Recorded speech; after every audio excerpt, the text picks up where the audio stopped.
So I get asked all the time how property is divided in a divorce in Colorado.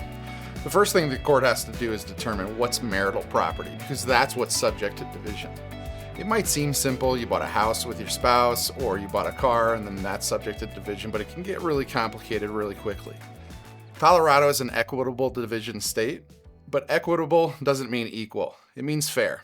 And there's a lot of factors that can go into that. You may have brought an asset into the marriage that had a separate value prior to getting married, and then during that time it increased in value.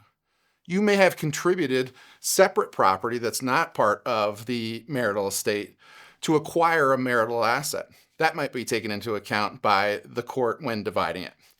You may have one spouse who was the primary breadwinner in the relationship, where you have the other spouse was a stay-at-home mom or a stay-at-home dad. All those factors factor into how the court is going to divide it. Again, it's divided equitably, which means fairly.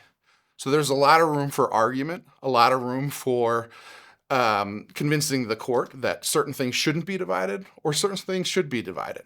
At the end of the day, the court's job is to make sure that the division of the property is done fairly, but not equally.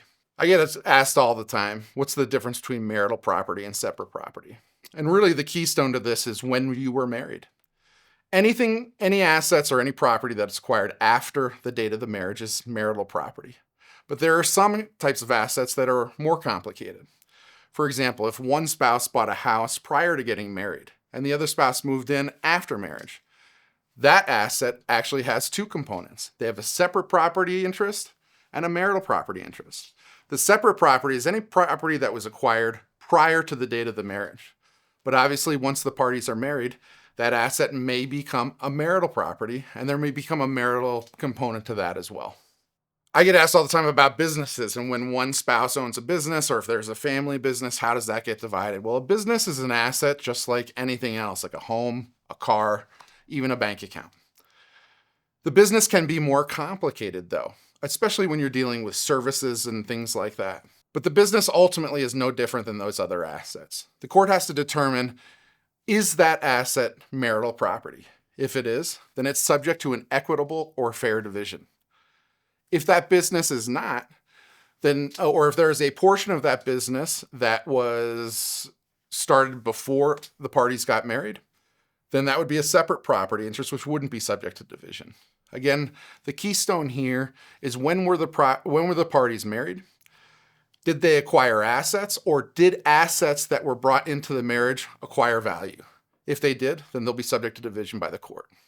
Business owners need to be aware that their businesses are subject to division just like any other asset. Unfortunately, it's more complicated to value those types of assets like businesses as opposed to a house where we can put it up for sale and the sale price can be determined pretty easily. Or a car where we can look on the internet for the blue book value. When we're talking about businesses, we're talking about even small businesses that aren't large corporations probably need an expert to come in to value that business. Unfortunately, that can get expensive, but it's absolutely necessary in order to determine separate property interests that aren't subject to division, marital property interests that are subject to division. Sometimes I have clients come to me and ask me, well, what's going to happen with my business? Obviously, there's a marital asset component to it, but is my spouse going to be able to come in and just take over the business? Generally, the spouse is not going to be able to just come in and take over the business, but the business has value. And if that business has value, then it's subject to an equitable division by the court. In any event, you may have to pay your spouse some amount of money in order to equalize that so that they get a fair share of the business that grew during the marriage. So when we're talking about division of a business, it's important not to think of the business just in a vacuum. If you're a business owner here in Colorado, you probably have retirement accounts, bank accounts, a home or multiple homes, cars, those types of assets.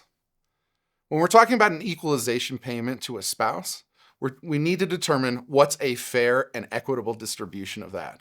That doesn't mean you have to chop off a portion of the business and the spouse gets 20% of it. It could be that the spouse gets a higher percentage of, for example, the sale of the marital home in order to equalize that so that you can keep the business and run it in the future as you see fit. So there are really two components to dividing the marital estate. The first is the assets, which are easy to determine. Homes, bank accounts, retirement accounts, that kind of thing. But what's also subject to an equitable division, and when I say equitable, I mean fair, are the marital debts. Again, we're talking about debts that were acquired after the parties got married. Again, those are subject to division just like any asset. The standard for division is fairness. What's fair? In some cases, a spouse may take on more of the debt because that's fair, by agreement or when the court orders it. But in any event, the debts, just like the assets, are subject to an equitable division between the parties. A retirement account is just like any other asset that's acquired during the marriage. It's subject to an equitable division by the court. Retirement accounts can get more complicated because there are tax consequences and other types of penalty-type consequences for pulling money out of a retirement account. It could be you need a specialized order from the court called a qualified domestic relations order in order to divide that retirement account between the parties. Instead of taking money out of your retirement account in order to make an equalization payment, you can use another asset in order to make that equalization payment fair. In any event, retirement accounts are no different than any other asset that is subject to division by a court in a divorce. If you have any questions about assets in a divorce and how they're divided, book a free case evaluation with Newleaf Family.